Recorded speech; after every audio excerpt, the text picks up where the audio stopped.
Hello everyone, welcome back. In this video we'll start with illustration number 12.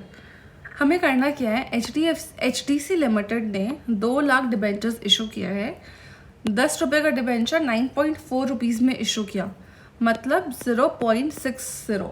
60 पैसा में मैंने 60 पैसा का मैंने डिस्काउंट दिया है 2 लाख पर। ये कितना हो जाएगा आपका टोटल डिस्काउंट? 1,20,000। ठीक है, 1,20,000 का मैंने डिस्काउंट दिया। ठीक है, इस 1,20 के डिस्काउंट को मुझे राइट ऑफ करना पड़ेगा ओवर द पीरियड।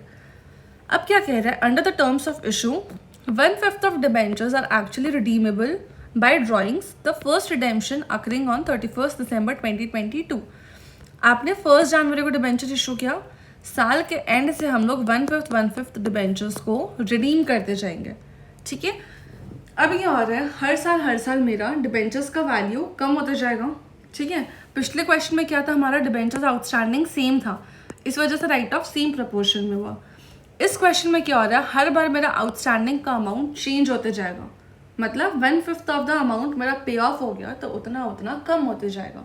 ठीक है, हमें क्या करना है, कैलकुलेट करना है डिस्काउंट का अमाउंट। अब सबसे पहले समझो आउटस्टैंडिंग बैलेंस कितना कितना होगा। पहले साल के एंड में मेरा 20 लाख का डिबेंचर्स था, जिसको हम लोग फिर पे ऑफ कर देंगे कितना, 1/5 पे ऑफ कर देंगे, मतलब 4 लाख रुपए। 4 लाख का पेमेंट कर देंगे तो फिर अब सेकेंड ईयर के एंड में मेरा कितना आउटस्टैंडिंग हो जाएगा, 16 लाख।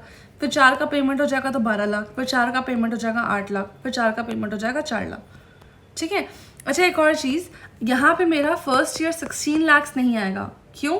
क्योंकि हम लोग जब भी अमाउंट लेते हैं तो outstanding amount during the year का जनरली कंसिडर किया जाता है। तो अगर मैं 2022 का बात करूँ तो मेरे पूरे साल में आउटस्टैंडिंग अमाउंट 20 लाख था, उसमें से मैंने last date of the year में 4 लाख का पेमेंट कर दिया, तो वो अगले साल के लिए काउंट होगा। ठीक है, इसमें कंफ्यूज मत होना। ठीक, बहुत बेसिक सा चीज़ है। अब उसके बाद आपको क्या करना है, इसका रेशियो निकालना है। इसका रेशियो 4 से डिवाइड हो रहा है सब, तो 4 5 जा, 4 4 जा, 4 3 जा, 4 2 जा, 4 1 जा, ये रेशियो निकल गया। अब इसका टोटल आता है 15।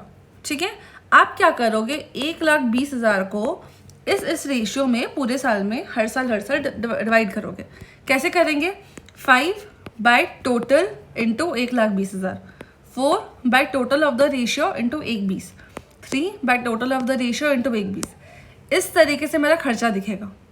ठीक है, तो अब इसका मतलब क्या है, पहले साल मेरा डिस्काउंट PNL में 40,000 रुपये का जाएगा, दूसरे साल 32,000 का, फिर 24,000 का, फिर 16,000 का, फिर 8,000 का। इससे क्या हो रहा है आप समझो, पहले साल आपके बुक्स में पूरा 20 लाख का लोन दिख रहा था, जितना ज़्यादा लोन उतना ज़्यादा डिस्काउंट का खर्चा हमने राइट ऑफ किया। लास्ट ईयर आपके बुक्स में सिर्फ 4 लाख का लोन था, तो हमने उसके लिए जितना भी डिस्काउंट था सिर्फ उतना ही राइट ऑफ किया, 8,000 रुपये, और स्टार्टिंग में 40,000 रुपये। ठीक है, तो जितना ज़्यादा लोन उतना ज़्यादा डिस्काउंट, जैसे जैसे लोन कम वैसे वैसे डिस्काउंट भी कम। ठीक है, बस इतना ही करना था इस क्वेश्चन में। काफ़ी अच्छा क्वेश्चन था, सिंपल सा, बेसिक सा। आई होप आपको ये क्वेश्चन समझ आया होगा। नेक्स्ट वीडियो में मिलेंगे हम लोग नेक्स्ट इलस्ट्रेशन के साथ। तब तक चैनल सब्सक्राइब करना, वीडियो लाइक करना, दोस्तों के साथ शेयर करना ना भूलें। बाय।